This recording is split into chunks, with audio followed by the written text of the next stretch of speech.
प्यारे बच्चों, आपका अपना चैनल कैरियर इम्पैक्ट रांची में आपका वेलकम है, जहां हम लोग आज रीजनिंग के एक इम्पॉर्टेंट चैप्टर जिसका नाम क्लॉक है पढ़ेंगे। ये बहुत ही इम्पॉर्टेंट है और इंटरेस्टिंग भी है, लेकिन अक्सर स्टूडेंट इस चैप्टर में कंफ्यूज रहते हैं और गलती कर जाते हैं। तो हम लोग देखेंगे आज कि क्लॉक का कॉन्सेप्ट क्या है, क्लॉक पे किस प्रकार के प्रश्न आते हैं और इसको बनाने के लिए क्या ट्रिक की जरूरत होती है।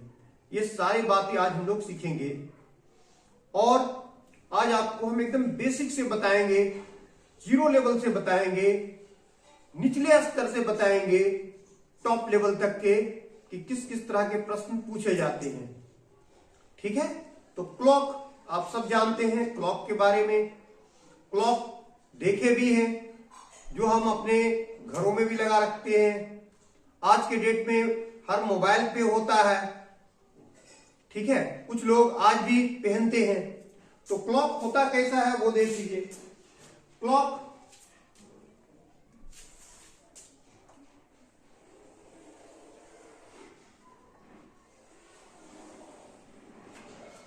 ये देखो, क्लॉक पे 1 से लेकर के 12 तक के अंक लिखे होते हैं।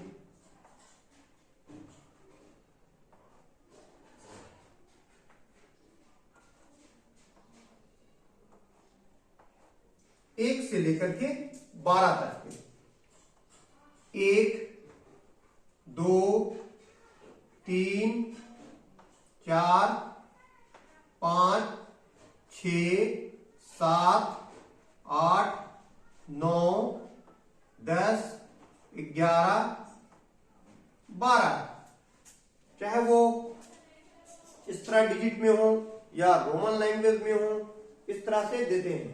तो 1 से लेके 12 तक लिखा होता है, जिस पर ये पूरे अंक लिखे होते हैं। जिस प्लेट पर एक देख रहे हो, जिस सरफेस पर, जिस सतह पर ये सारे डिजिट्स प्रिंटेड होते हैं, उस सरफेस को बोला जाता है डायल।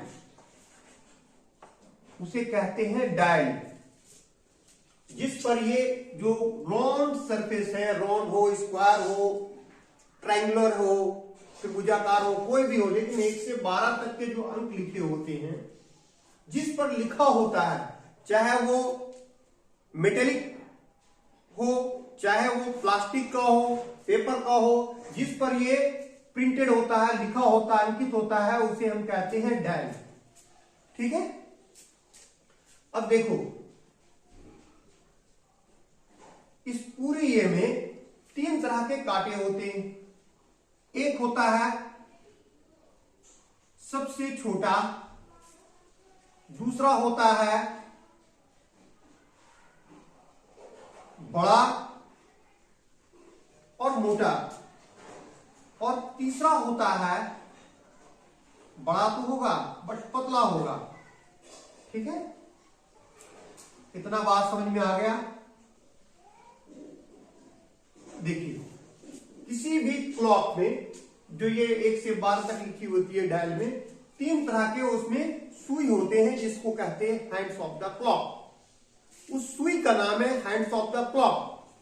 तो ये देखो कौन कौन से सुई होते हैं। उसमें ये जो देख रहे हो सबसे छोटा सुई, इसे कहते हैं हैंड।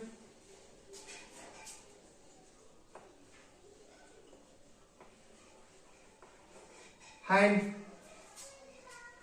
ठीक है, इसे कहते हैं मिनट। ठीक है, मिनट की सुई, hand of the, hour hand, hand of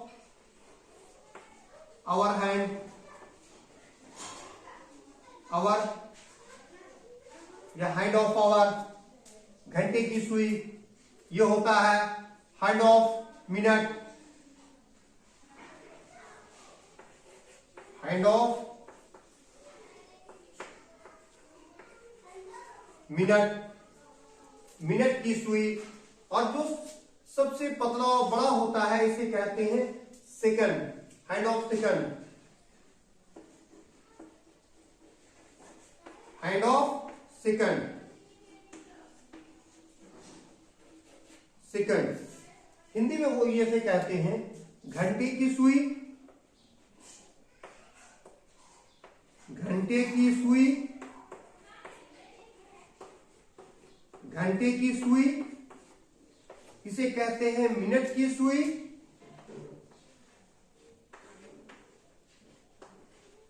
minute की सुई, और इसे कहते हैं सेकंड की सुई,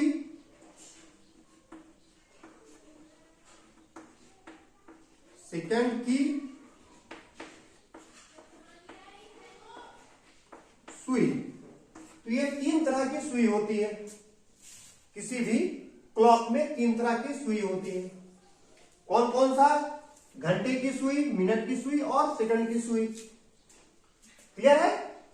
अब देखो, जिस पर लिखा होता है उसे डायल कहते हैं। दो अंकों के बीच जो डिग्री होगा, इनके बीच में ये 30 डिग्री होता है, ये भी 30 डिग्री, सब 30 डिग्री होगा, ये 30 डिग्री,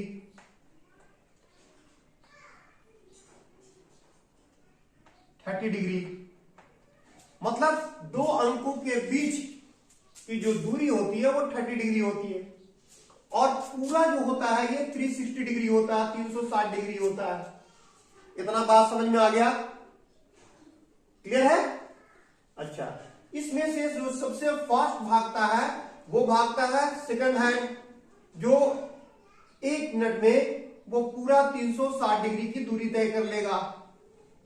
उसके बाद उससे स्लो जो है वो है मिनट हैंड, जो 1 घंटे में, 1 घंटे में, ये देखिए, ये 1 घंटे में 360 डिग्री की दूरी तय करता है। ठीक है? मिनट हैंड क्या करता है? 1 घंटे में ये कितनी दूरी तय करेगा, और आवर हैंड कितनी दूरी तय करेगा? तो सबसे स्लो करता है आवर हैंड। वो 1 घंटे में देखो, अगर मान लो 1 में है तो 1 से 2 में जाएगा, मतलब 30 डिग्री की दूरी तय करेगा। इमेज सिर्फ 30 डिग्री की दूरी तय करता है। मान लीजिए कि 1 घंटे की सुई 1 में है तो 1 से 2 में आएगा, तो गोया 30 डिग्री की दूरी तय करता है वो 1 घंटे में। वहीं मिनट की जो सुई है, हैंड ऑफ मिनट है, वो 1 घंटे में 360 डिग्री की दूरी तय करता है। कितना? 360 डिग्री की दूरी तय करता है। क्लियर है? और सबसे जो फास्ट चलता है वो है सेकंड वाली सुई, जो 1 मिनट में 360 डिग्री की दूरी तय करती है। 1 मिनट में पूरा वो घूम जाएगा, एक चक्कर, मतलब एक चक्कर लगाने में, 1 रेवोल्यूशन को कंप्लीट करने में उसे 1 मिनट लगता है। जबकि घंटे की सुई जो है उसको 360 डिग्री बनाने में 1 घंटा लगता है, मतलब 60 मिनट, और 1 घंटा में घंटे की सुई सिर्फ 30 डिग्री की दूरी तय करती है। मतलब सबसे स्लो चलने वाली जो सुई है वो है आवर हैंड। क्लियर है यहां तक के? चलिए अब आगे देखते हैं।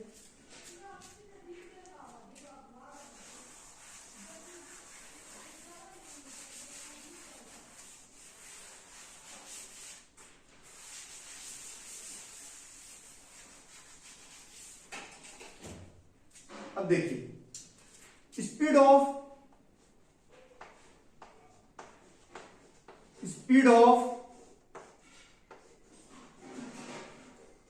आवर हैंड,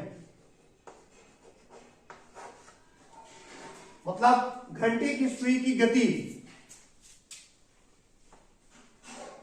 घंटे की सुई की गति, कितनी गति होती है इसकी? तो देखो, घंटे की सुई, इसका क्या होता है आप जानते हो, डिस्टेंस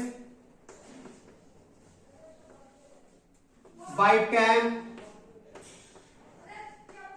क्लियर है?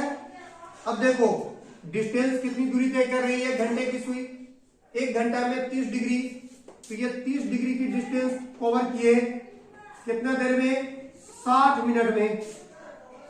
ये मिनट का साइन है, तो इसको आप ये करोगे, डिवाइड दोगे तो क्या हो जाएगा, 30 से क्या 30, 30 दूनी 60, इट मीन्स हाफ डिग्री पर minute.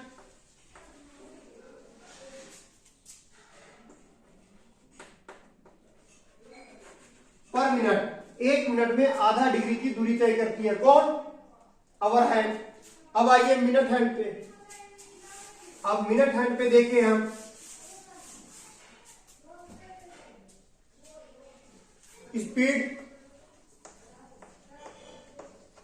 Speed of minute hand अर्थात मिनट की सुई, मिनट की सुई की गति, कितनी गति होगी इसकी, तो इसका डिस्टेंस, इसका भी वही होगा, डिस्टेंस बाई टाइम। तो देखो इसकी डिस्टेंस कितनी होगी, मिनट की सुई 1 घंटे में जो है वो 360 डिग्री की दूरी तय करती है, 360 डिग्री डिवाइडेड बाय 60 मिनट। अब इसको जब डिवाइड दोगे तो कितना होगा, 60 6 मरतबा चल जाएगा, इट मीन 6 डिग्री पर मिनट। क्लियर है, यहां तक उम्मीद है कि समझ में आ गया होगा बात। और सबसे जो फास्ट चलता है वो सेकंड हैंड है, जो 1 मिनट में 360 डिग्री की दूरी तय करती है। बट यहां हम लोगों का जो सवाल पूछता है, जो क्वेश्चन एराइज करता है, वो hour hand and minute hand, second hand पे नहीं, इसलिए सेकंड हैंड पे ज्यादा डिस्कस हम लोग नहीं करेंगे। ठीक है, जो काम की बातें हैं वही जानेंगे हम लोग। तो अवर हैंड और मिनट हैंड से रिलेटेड क्वेश्चन पूछा जाता है, तो ये 2 हैंडों से हम लोग बात करेंगे। अब देखेंगे दोनों का रिलेटिव स्पीड,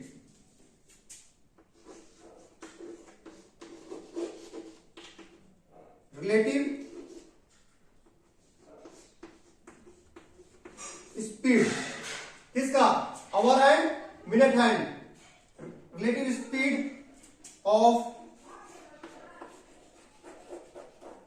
अवर एंड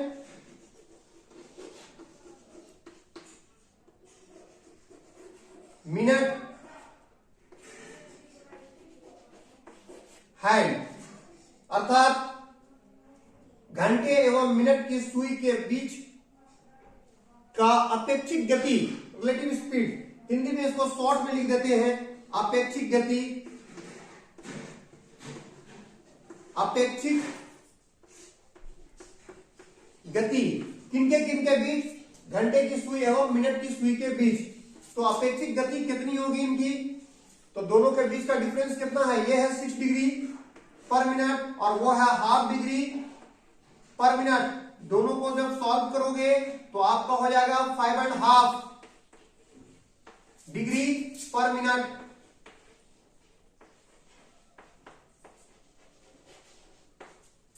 पर मिनट मतलब 1 मिनट में 5.5 डिग्री का दोनों के बीच का डिफरेंस होता है, that is called relative speed of hour and minute hand.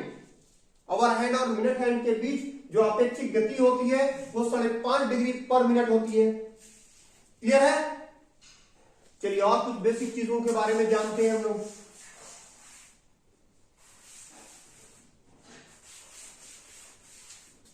ये समझ में आ गया,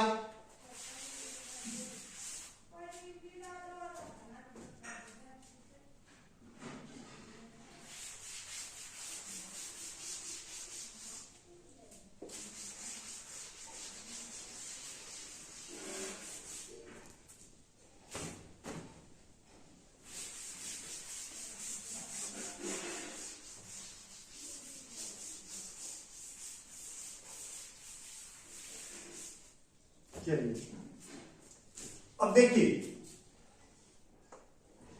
60 सेकंड, 60 सेकंड्स इक्वल टू होता है 1 मिनट।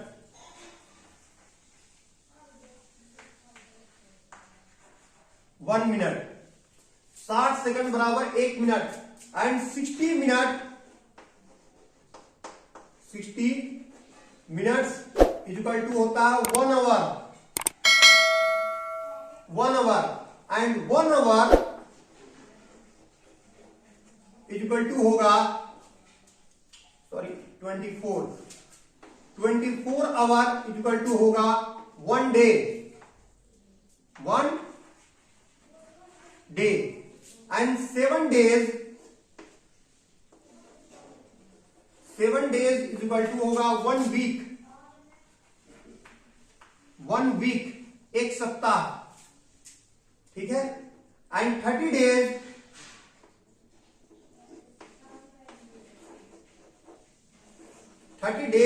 इज इक्वल टू होगा 1 मंथ। यहां हम लोग आमतौर से 30 दिनों को एक मंथ माने हैं, जबकि कैलेंडर में आपको पढ़ाया जाता है कि मंथ 28 का भी होता है, 29 भी होता है, 30 भी होता है और 31 भी होता है। 4 तरह के डेट होते हैं एक मंथ में। कोई मंथ 28 का होता है, 28 और 29 फरवरी का होता है, जबकि 30 कुछ मंथ होते हैं और कुछ मंथ होते हैं जो 31 के होते हैं। कुल 12 मंथ में, 12 महीना में 7 महीना ऐसा होता है, 7 मंथ ऐसे होते हैं जो 31 डेज के होते हैं, जैसे जनवरी और दिसंबर ये 31 दिन के होंगे। उसी तरह फरवरी सिर्फ एक ऐसा महीना है जो 28 और 29 दिन का होता है, और बाकी 4 ऐसे मंथ होते हैं पूरे 12 महीना में जो 30 का होता है, जैसे अप्रैल 30 का होगा, जून 30 का होगा, इस तरह से। तो यहां हम लोग एक आम तौर से जो समान धारणाएं हैं आम व्यक्तियों के बीच में कि एक महीना में 30 दिन होता है, इसलिए लिखा गया 30 डेज इक्वल टू 1 मंथ, और 12 मंथ्स इक्वल टू होता है 1 ईयर,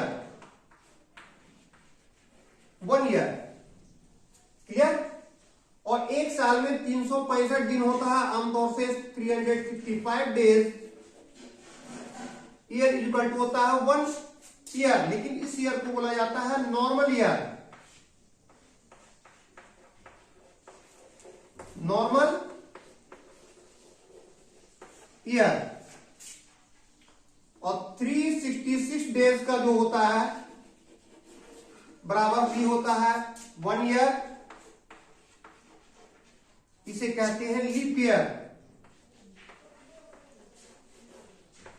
लीप ईयर, ठीक है। और एक साल में 52 सप्ताह और एक दिन होता है, 52 वीक्स प्लस 1 डे, ये होगा 1 ईयर। लेकिन कौन सा year? Normal year.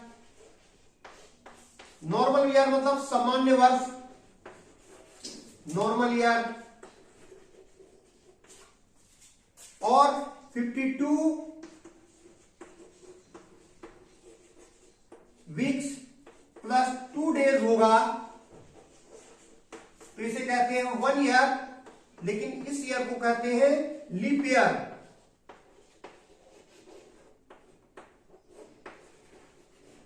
Leap year, clear है। कभी कभी ऑब्जेक्टिव इससे पूछ देता है, इसलिए हमने सारा चीजों को आपको बता दी एक जगह कि क्लॉक से रिलेटेड क्या क्या बातें होती है। ये कुछ ऐसी चीजें हैं जो कैलेंडर में भी है, ठीक है।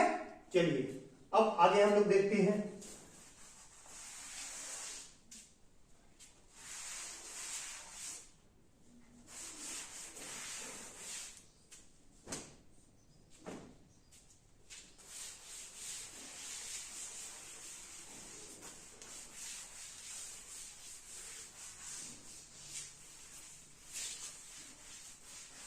अब हम लोग डिस्कस करेंगे स्टेट ऑफ हैंड्स,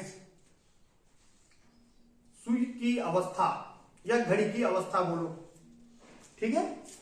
तो कौन कौन सी अवस्था होती है? तो उसमें सबसे पहला जो होता है उसे कहते हैं हम लोग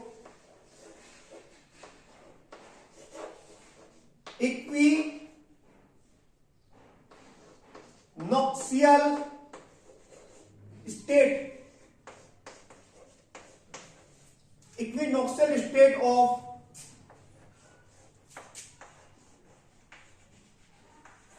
hands of clock, equinoctial state of hands of clock, अर्थात घड़ी के सुइयों के बीच इक्विनॉक्शियल स्टेट मतलब अवस्था, उस अवस्था कौन सी अवस्था है जिस अवस्था को हम लोग equinoctial state of hands of clock कहते हैं। ठीक है, तो देखिए ध्यान से देखेंगे,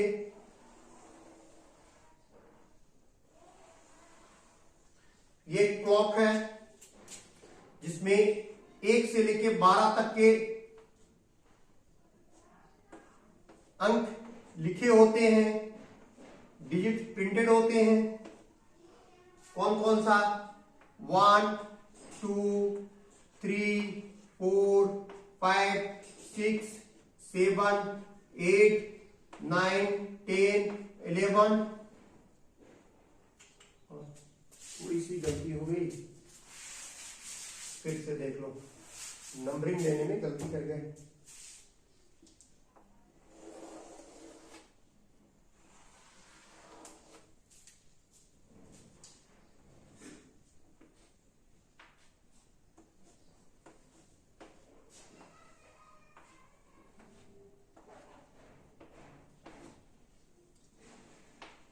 वन 2 3 4 5 6 7 8 9 10 11 12। ठीक है, ये 12 तक के होता है। इक्विनॉक्शियल स्टेट होता क्या है? जब घड़ी की सुई एक के ऊपर दूसरा आ जाए, जैसे ये मिनट की सुई है, ये मिनट की सुई है, ठीक है, ये मिनट की सुई है, इसकी ही ऊपर में आवर की साइड आ जाए, दोनों एक के ऊपर में दूसरा जब आ जाए तो इस अवस्था को कहते हैं हम लोग equinoctial state of hands of clock. और इस अवस्था में दोनों के बीच जो एंगल होगा वो 0 डिग्री होता है। जो दोनों के बीच में कितनी डिग्री का एंगल होगा? 0 डिग्री। अब देखो ये अवस्था जो होती है 1 घंटा में एक बार आता है, 2 घंटे में 2 बार, 3 घंटे में 3 बार, इस तरह से 12 घंटा में 12 बार होना चाहिए। बट पूरे और एक दिन मतलब 24 घंटे में 24 बार होना चाहिए, लेकिन 2 बार ऐसे हैं, 12 घंटे में एक बार और दूसरे 12 घंटा में एक बार, मतलब 24 घंटे में 2 बार ऐसे होते हैं। जब ये अवस्था नहीं बनता है, ये स्टेट फॉर्म नहीं करता है, वो कौन कौन सा अवस्था है? एक है 11 से 12 और दूसरा है 12 से 1। जब 11 से 12 के बीच में वक्त होगा या 12 से 1 के बीच में वक्त होगा तब ये अवस्था नहीं बनता है। ठीक है, इस प्रकार 12 घंटे में ये अवस्था 11 बार बनेगा और 24 घंटे में 22 बार होगा। This state occurs 11 times in 12 hours and 22 times in 24 hours in a day। ठीक है, चाहे 24 घंटा बोलो या एक दिन बोलो, क्लियर है? तो कितने बार होता है? 11 times in 12 hours। लिखना चाहते हो तो नोट कर सकते हो, note 11 times in 12 hours, in 12 hours, 11 times in 12 hours and 22 times in 24 hours। Is it clear? This state of hands of clock occur in the 11 times in 12 hours and 22 times in 24 hours। 12 घंटा में 11 बार और 24 घंटा में 22 बार होता है। Direct इससे सवाल पूछा जाता है ऑब्जेक्टिव कि बताइए घड़ी की सुई जो है वो इक्विनॉक्शियल स्टेट एक के ऊपर में दूसरा 12 घंटा में कितने बार होता है या 24 घंटे में कितने बार होता है? तो आप बोलोगे 12 घंटा में 11 बार और 24 घंटे में 22 बार होता है। किस किस अवस्था में नहीं बनता है? तो 11 से 12 और 12 से 1 के बीच में। ये समय याद रहेगा। This states I means equinoctial state of hands of clock does not occur between 11 to 12 and 12 to 1 o'clock. 11 से 12 और 12 से 1 के बीच में यह अवस्था नहीं बनता है। क्लियर है? अब चलिए इसके बाद दूसरा,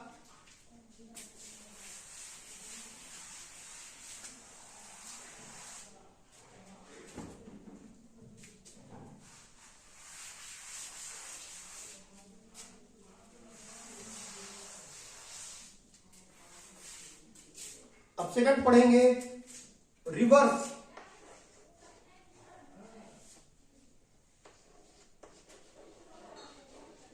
रिवर्स स्टेट ऑफ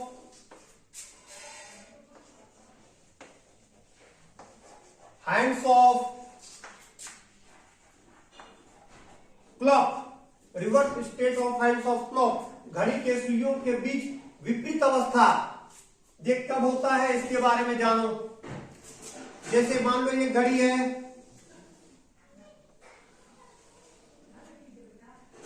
ये घड़ी है, 1 से लेके 12 तक के अंक लिखे होते हैं।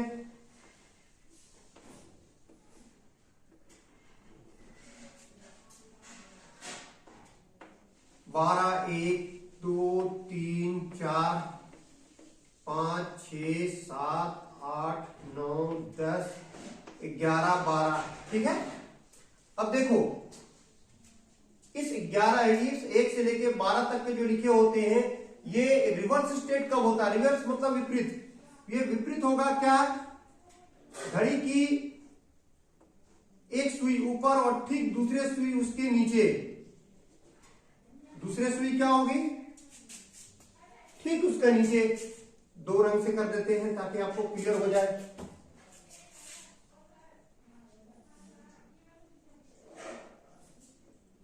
देखो एक ऊपर है, मिनट की सुई बड़ा है और अवरहन छोटा है, और दोनों एक दूसरे के विपरीत है, और इस बीच इन दोनों के जो कोण बनेगा, एंगल होगा, वो ऑलवेज 180 डिग्री होगा। Remember it, the angle form between both the hands of the clock makes 180 degree.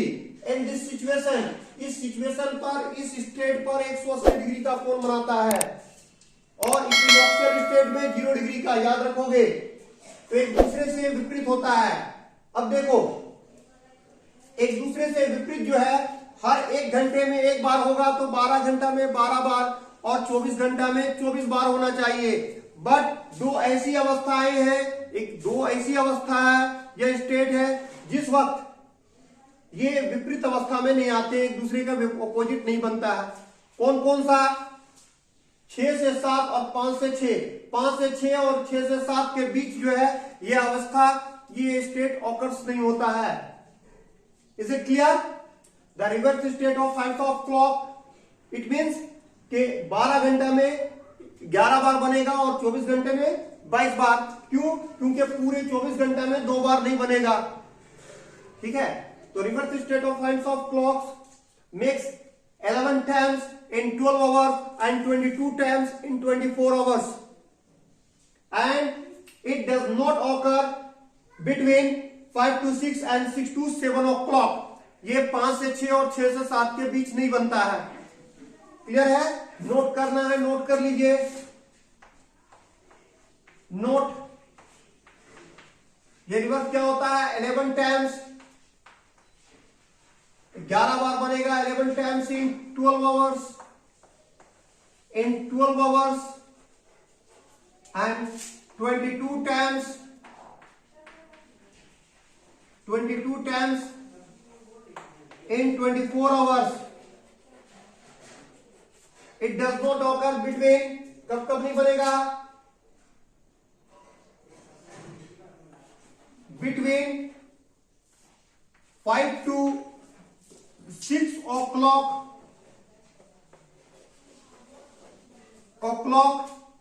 and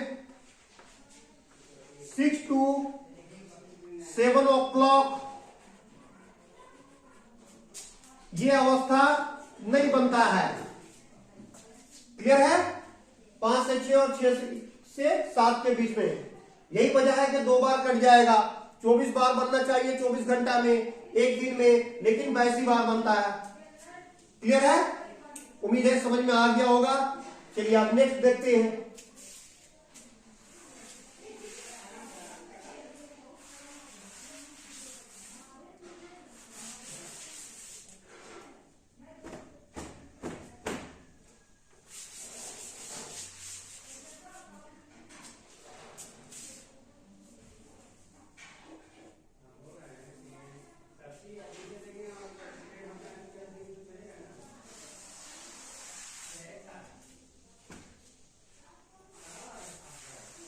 अब आइए collinear.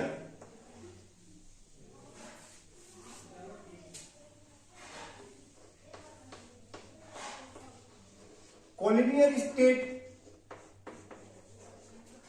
State of hands of clock. Collinear state of hands of clock मतलब घड़ी की सुई संरेख कब होता है, एक सरल रेखा में कब होता है? तो एक सरल रेखा में 2 बार होगा। ठीक है?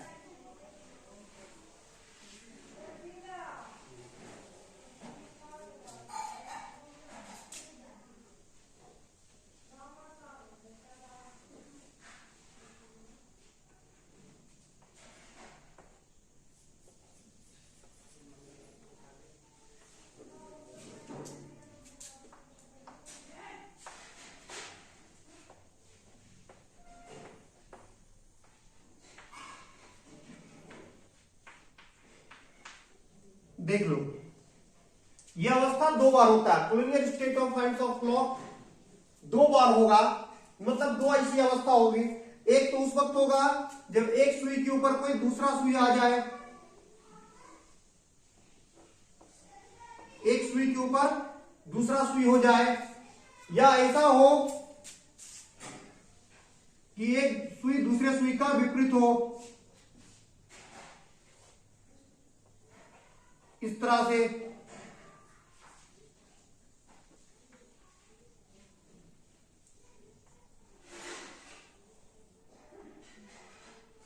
देखिए, एक दूसरे के ऑपोजिट हो, इस हालत में इन दोनों के बीच 0 डिग्री का बनेगा एंगल और इन दोनों के बीच में 180 डिग्री का होगा। तो दोनों एक रेखा में हो जाए, एक सरल रेखा में हो जाए, एक स्ट्रेट लाइन में हो जाए। Both the ends of the clock makes the straight line, वो एक सरल रेखा बनाए, तो ऐसी अवस्था को कहते हैं collinear state of hands of clock. और एक के ऊपर में जो दूसरा आता है इसे बोलते हैं हम लोग इक्विनॉक्सियल कोलिनियर, और अपोजिट अगर हो जाएगा तो इसे कहते हैं रिवर्स कोलिनियर। ठीक है? इसे क्या कहते हैं? इक्विनॉक्सियल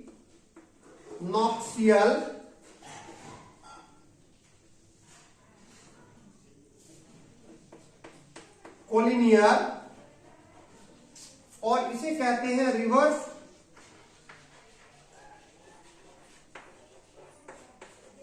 कोलिनियर। रिवर्स कोलिनियर मतलब एक सरल रेखा तो बना रहा है बट ऑपोजिट डायरेक्शन में, और यह सेम डायरेक्शन में बनाएगा, इसे कहते हैं इक्विनॉक्सियल कोलिनियर, इसे कहते हैं रिवर्स कोलिनियर। ठीक है?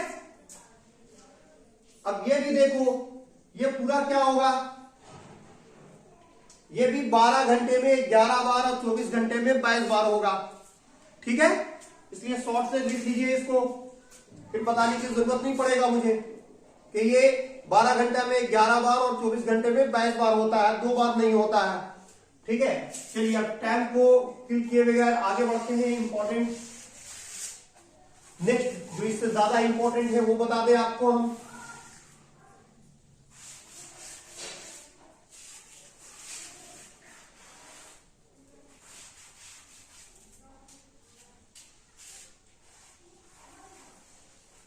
इसी घड़ी का यूज करेंगे। एक लास्ट है जिसको कहते हैं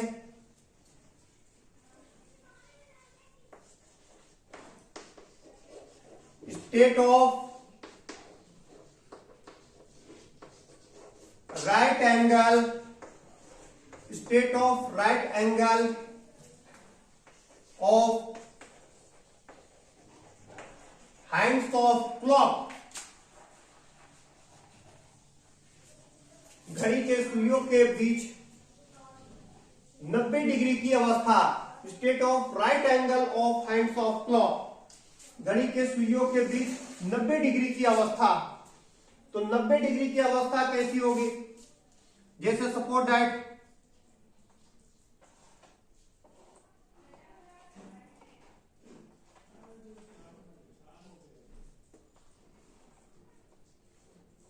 तीन बज रहा है, तो 3 जब बजेगा तो दोनों के बीच में जो होगा वो 90 डिग्री होगा।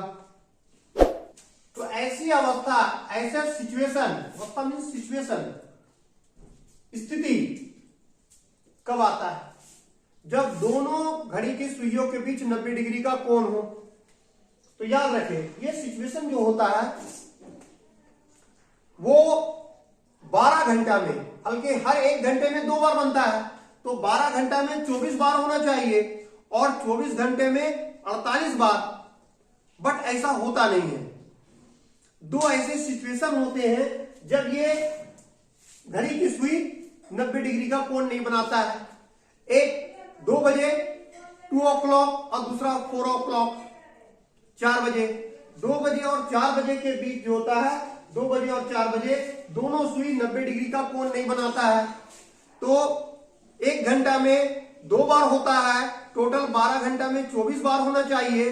क्योंकि 2 बजे ये 2 बार नहीं बनाएगा, ठीक है। तो कुल मिलाकर के ये 12 घंटा में 22 बार बनाएगा और 24 घंटे में 44 बार। इसे नोट कर लीजिए, नोट कर लीजिए इसे कि 22 टाइम्स, यह अवस्था 22 टाइम्स होता है। 22 times in 24 hours and 44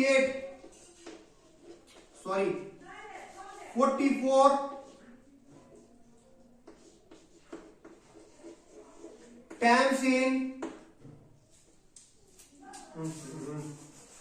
22 times in 12 hours and 44 times in 24 hours, ठीक है। ये होता है। और कब कब नहीं बनता है? नहीं बनेगा, वो बनेगा 2 o'clock and 4 o'clock, 4 o'clock इसमें ये नहीं बनेगा, ठीक है। तो 90 डिग्री की अवस्था टोटल 12 घंटा में 22 बार और 24 घंटा में, मतलब एक दिन में 44 बार 44 टाइम्स बनता है। ये तो थी अवस्थाएं, ठीक है। अब हम लोग जानेंगे कि क्लॉक से रिलेटेड किस तरह के प्रश्न पूछे जाते हैं, क्या तैयारी करें, चाहे वो बैंकिंग की एग्जाम्स हो, चाहे बैंक के अलावा एसएससी हो, जेएसएससी हो, या किसी भी स्टेट के जो क्वेश्चन पूछे जाते हैं वो स्टैंडर्ड क्वेश्चंस क्या होता है, कहां कहां से सवाल पूछे जा सकते हैं। तो याद रखें, इंपॉर्टेंट क्वेश्चंस कहां कहां से पूछा जाएगा।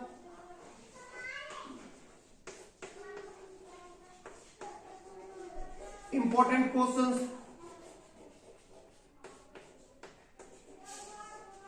इंपॉर्टेंट क्वेश्चन जो पूछा जाएगा वो पहला निकालने के लिए आप पूछेगा आपसे एंगल फाइंड आउट करना, एंगल फाइंड आउट करना।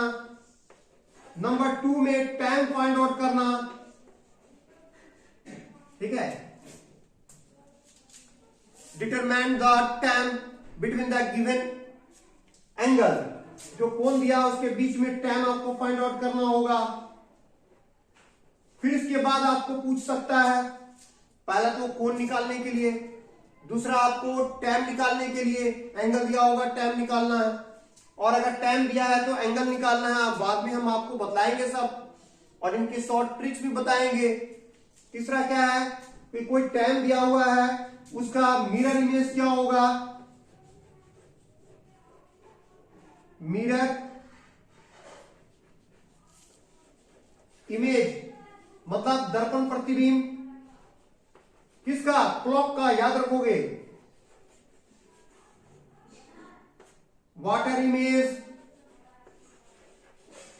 वाटर इमेज जल प्रतिबिंब, घड़ी का जल प्रतिबिंब। और इसके बाद देगा कि रनिंग फास्ट और slow of hands of clock, घड़ी की सुइयों का तेजी से चलना या सुस्त चलना, उस पर बेस्ड, मतलब रनिंग फास्ट और स्लो।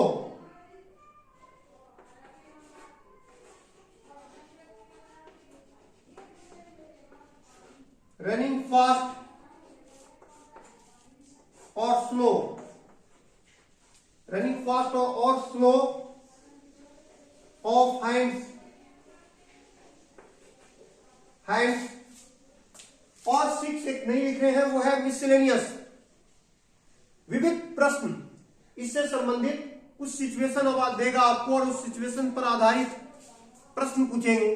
तो सारा चीज हम आपको 1 बाय 1 बताएंगे, ठीक है? इतना समझ में आ गया। आज आपको हम क्लॉक का बेसिक चीज बताएं। ये पार्ट 1 था। अब इसका पार्ट 2 जब आएगा, जिस दिन मुझे मौका मिलेगा, उस दिन हम पार्ट 2 आपको लेंगे और बताएंगे ये सारी चीजें कि एंगल कैसे फाइंड आउट करते हैं, टाइम कैसे फाइंड आउट करते हैं, मिरर इमेज कैसे फाइंड आउट करेंगे, कि determine the water image of the given time of the clocks, घड़ी के जो टाइम दे रखा है उसका वाटर इमेज कैसे निकालेंगे, रनिंग फास्ट और रनिंग स्लो कैसे होंगे, इस सारे चीजों को डिस्कस करेंगे। उम्मीद है कि आज का क्लास आपको पसंद आया होगा। अगर क्लास पसंद आ गया हो तो इसे लाइक करना ना भूलें और अपने दोस्तों को शेयर करना ना भूलें, ताकि वैसे बच्चे जो कहीं नहीं पढ़ रहे हैं या बहुत कंफ्यूज हैं, जहां अक्सर वो क्लॉक से रिलेटेड क्वेश्चन छोड़ देते हैं, वैसे बच्चों को ये क्लास जरूर देखना चाहिए और पूरी वीडियो देखना चाहिए और बार बार देखते रहना चाहिए जब तक ये कॉन्सेप्ट क्लियर ना हो। इससे रिलेटेड कोई भी एक सवाल ऐसा नहीं होगा जो छूटेगा। अगर किसी तरह का कोई दिक्कत है तो आप कमेंट के जरिए मुझसे कांटेक्ट कर सकते हैं, मुझसे पूछ सकते हैं। जब भी मौका मिलेगा हम आपको बताएंगे। आप वीडियो देखें, कोई दिक्कत हो तो कमेंट के जरिए मुझसे कांटेक्ट करें। और इसके बाद जब नेक्स्ट पार्ट हो तो उसको भी देखें। इसके अलावा और दूसरे भी रीजनिंग के जितने भी हैं या मैथ्स के जितने हैं, वो सारे क्लासेस आप कंटिन्यू देखें। आपको बहुत ही बेनिफिट्स होंगे। आपका हर एक सवाल बहुत आसानी से बनने लगेगा। ठीक है, आज के लिए इतना ही। चलिए, थैंक यू।